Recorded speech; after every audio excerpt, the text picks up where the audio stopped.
Mr. Gray is the Elizabeth MacMillan Director of the Smithsonian National Museum of American History. And under his leadership, the museum has embarked on a number of projects, but not least of which is a strategic plan that will guide the revitalization of its West Exhibition Wing, exhibitions and programs that will focus on the themes of innovation and American business, democracy and immigration, and American culture, with lively music, food, and theater presentations.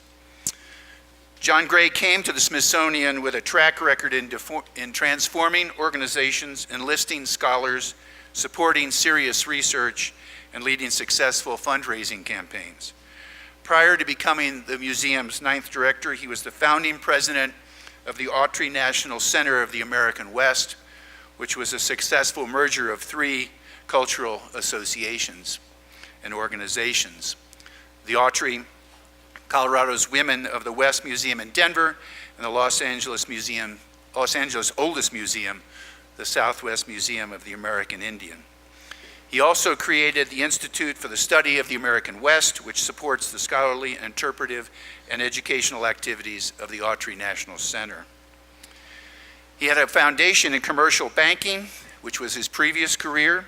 He served as the executive vice president of the First Interstate Bank in California from 1987 to 1996, and the Small Business Administration in Washington, D.C. from 1997 to 1999. He has a bachelor's degree from C.W. Post College at Long Island University and a master's degree in business administration from the University of Colorado, and he serves on a number of boards. But most importantly, Mr. Gray is an alumnus of St. John's College Eastern Classics program.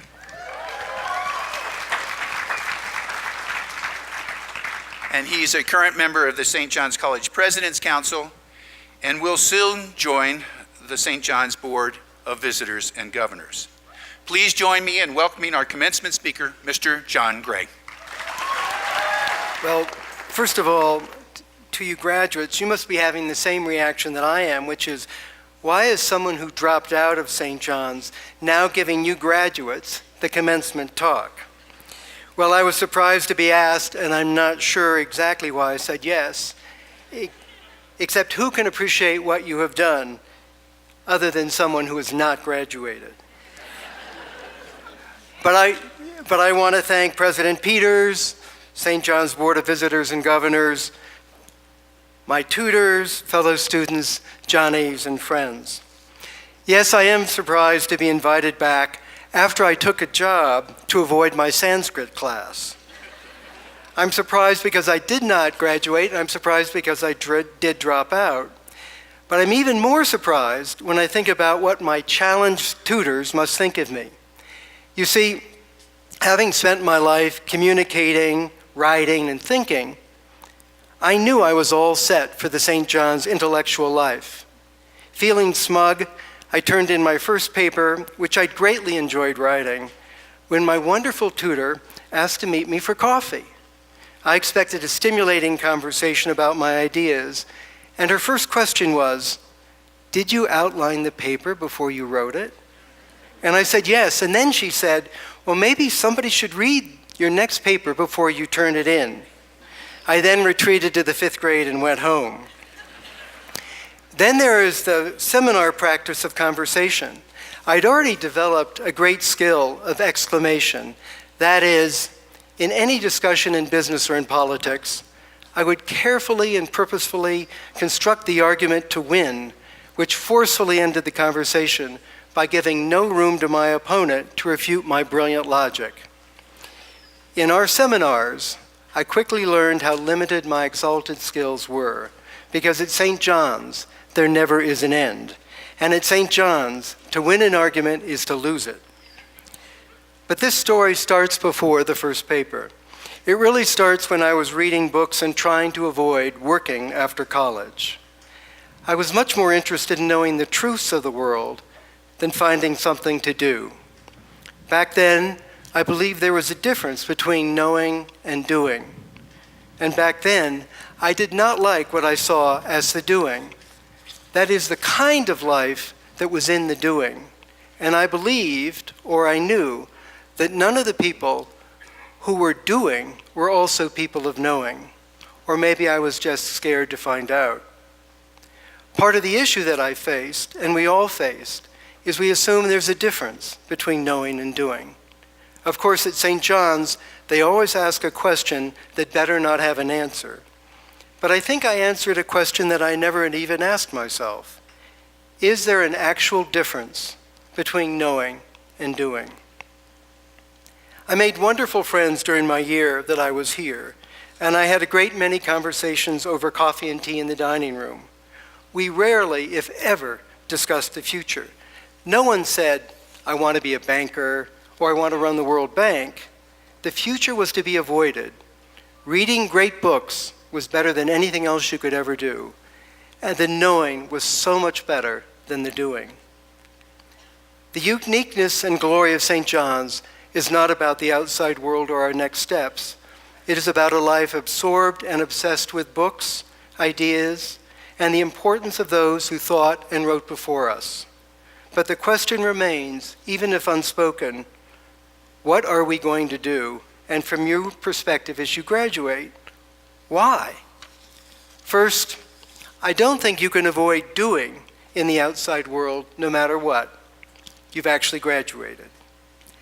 In reading the Eastern classics here, the arguments about self, no self, nothing or emptiness, the discussion around the understanding, the reality of our body, our mind, our senses, were fascinating, essential, and more than just a little mind twisting.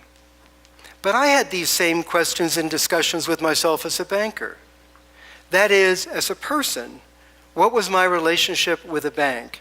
Not just as an employee doing a job, but being defined and using that definition of a banker to become someone. How true as a thinking person was I as a player in a world of non-thinkers? I then found economics was fascinating, and for me, a basis in which to frame behavior. So I studied economic theories in order to do a good job, and it helped me frame my work, to make it more valuable, more interesting, and yes, it made me better. Was that framing of theory and context different from the practice of the work? Was there actually a difference between knowing and doing? Didn't the people I work with know what they were doing? I then got this great gig in Washington, working on both the policy and financing of small businesses. Good policy or not, successful businesses or not, it became more and more obvious that the knowing of theory and practice and the doing of lending and teaching were completely interrelated. Even in politics, that sort of painful parade of human frailty, I came to see that how one behaves is a result of how one thinks. Secondly, in the Mahabharata, that fantastic, we argued over fate. Why did Arjuna enter the field of battle with his charioteer, Krishna, to destroy the world? That particular war was a horrible thing, with destruction beyond measurement, and it ended the world. The battles were horrific in execution and horrific in the resulting deaths. But in the end of the world, for whatever tortured reasons, was inevitable. So was Arjuna's role, his life, which had meaning only as a warrior, doing what he simply had to do. The warrior could only do battle. Nothing else was meaningful, more eternal than battle. Even Arjuna's corrupt and false enemies had no choice but to war. The value of their lives was not determined in the outcome. The value was in doing, and in this case, to be a warrior. Now, this is a simplification, and tutors, once again, I have to say, please forgive me for condensing thousands of pages of text and meanings into a few minutes. But to me, the meaning and value of life for Arjuna and Krishna came from doing what they had to do. That was their fate, no matter what. They knew what they had to do, and they did it. In that moment, there was no difference between knowing and doing. Thirdly, and this is a harder thought for me to confidently express, is that knowing is the way in which to make the doing have value. Value is measured by creating more value through better work, but also value by understanding or attempting to understand human nature and human history, so as to really make a better world. So much of what we read in Eastern classics, and in Western classics as well, is how to function as a being within society. And framing any action with a deeper understanding of the world is a good thing. That is, according to Confucius and others, good intent will yield the proper outcome for that action. And if it does not yield that expected result, we still know how to frame the question, why not, with a much larger context and framework of understanding, that is, in the knowing. Finally, I would argue that to do effectively and successfully, you have to have great skills of the mind and of the heart. The ways of thinking, of analyzing, of weighing ideas, arguments, constructs are essential in the doing. You now can put your ideas into practice, and just as importantly, you can assess other ideas by broader standards of history and thought that you've studied. Socrates, as he set up a dialogue in the Gorgias about the use of philosophy over rhetoric, both reasoned and tricked you into understanding that rhetoric alone was not the valuable act. The truth, as searched for in philosophy, was what mattered, expressed by rhetoric, rhetoric being the doing, philosophy being the knowing. Once again, the doing and knowing are fundamentally intertwined.